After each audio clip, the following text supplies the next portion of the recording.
Hey friends, I just picked up Tevesh doing Fools, and let's check out see what he does. First ability for 12, destroy target creature. If you control that creature, convert 6 gems to black. So it's got some conversion.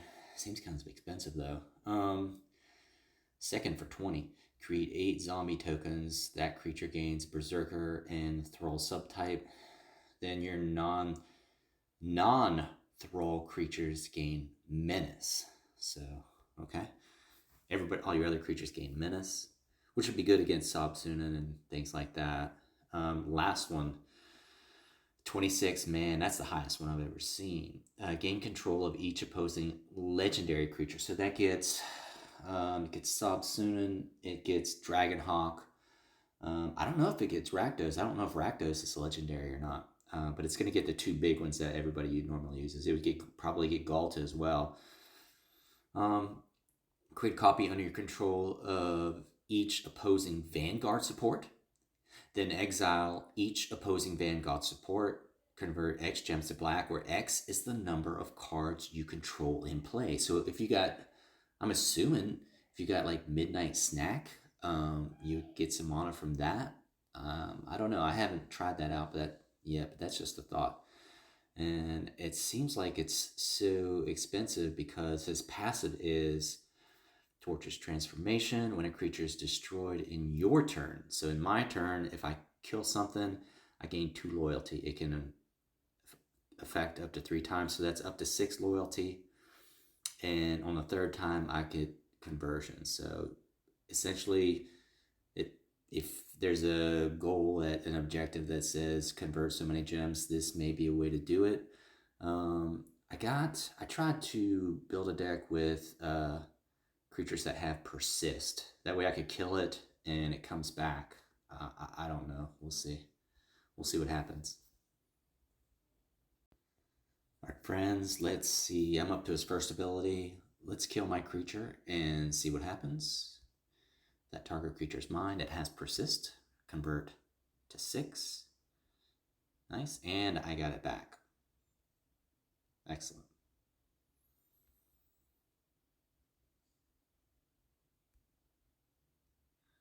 I got this card too, Corral of the Void. It says at the beginning of combat on your turn, return the last creature or support card from my opponent's graveyard into play under my control. And at the end of my turn, destroy the opposing creature with the highest mana cost on the battlefield. Destroy the opposing artifact with the highest mana cost on the board. And your opponent discards the non-land card with the most mana from their hand, which could be their first card. Then reinforce this support. This only has one shield, unfortunately. This seems like a good card. I'm fixing to try it out, see what happens. All right, I got Ripples out, putting cards in the opponent's graveyard. Puppeteer click. When this creature enters the battlefield, so it's got persist, so when it dies, it comes back as well. This can affect return the first creature from your opponent's graveyard to the battlefield under my control, which is how I got this card. So let's cast it and see what happens. What's this, Ripples? Of course. Alright, so I should get something from their graveyard. When this creature enters the battlefield, return target creature to your own hand. If that creature has a legendary, it gains full mana. Let's not do that now. So it worked. I got a free creature. Another Corral of the Void. Ooh, this one on the right, that support on the right that only has 1 shield, that should be Corral of the Void as well, I do believe. Which should give me something free. Let's see, at the beginning of combat on my turn, return the last creature or support card from my opponent's graveyard. I don't think I got anything, did I? Oh, I got Crystal Slipper. Okay. So that was the support I got. So Corral of the Void seems to be working well. All right. Let's kill some creatures. Destroy target creature. Convert gems to black. I don't think I want to do that because I'm going to lose my supports there. Let's put this one out to get some destruction going another way. All right, so now Corral of the Void has 2 shield, so it's a little stronger now. So as I'm sitting here scheming, really the only good ability if you're going against like in Planar Chaos, Crystal Slipper doesn't have any legendary creatures, so really all I want to do is spam his first ability. And I can get conversion, so in a deck like that, I really wouldn't need to build conversion into the deck because I'm going to use my first ability anyway, so that would save me some save for some spells and things like that. Let's use the first one.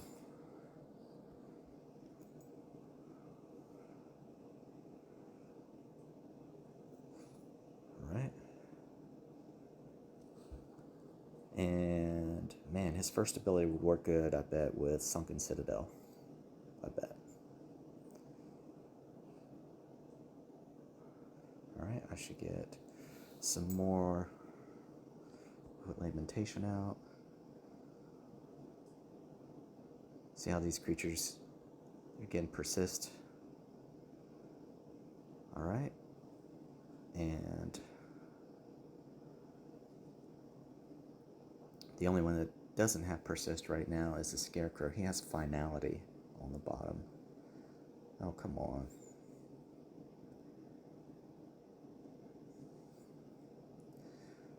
That's okay. I got Blight. I had that Blight support out. I can't remember. It's got like a picture of a tree on it. It's out. And this one here, Corral of the Void, is still doing me good.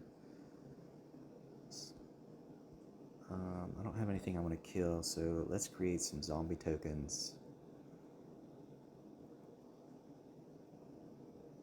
And then see if we get anything good. What's that, ripples? I really don't want to use ripples. I want to destroy it. There we go. So I'm getting plenty of creatures from my opponent right now, and I can just keep on killing them to get more loyalty to convert gems.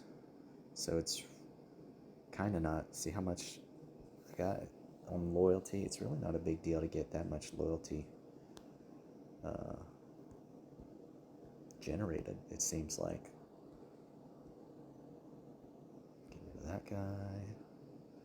Convert some more gems.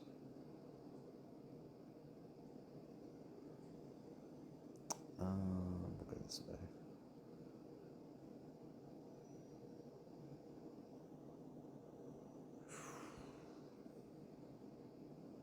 Hate to get rid of those zombies, but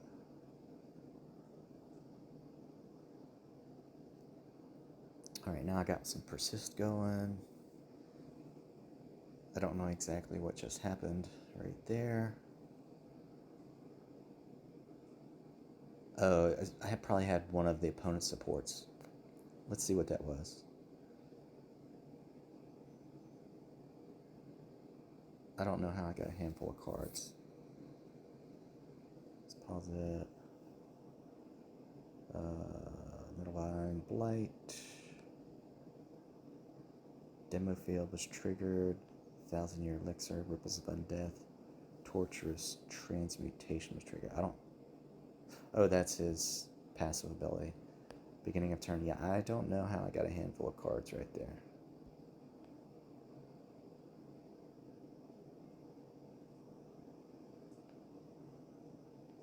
Lamentation. Crawl the Void. Midnight Clock was triggered. Oh, I had Midnight Clock in there. That's his, that was the opponent's. Maybe it came from Midnight Clock. Anywho, I got a handful of cards for free, so I will gladly take them. Looks like I'm pretty much at full life, so we'll lock down Tribute to Hunger.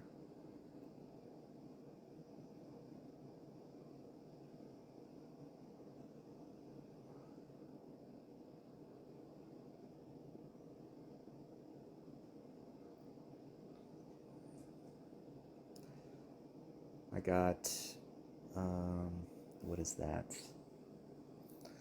1,000-Year Elixir. to help trigger the top creature's activated gem. There goes Nettlevine Blight. I get some more loyalty at the beginning of my turn. Should be 2 loyalty, I think. Alright, so now all my creatures have persist except for the Scarecrow.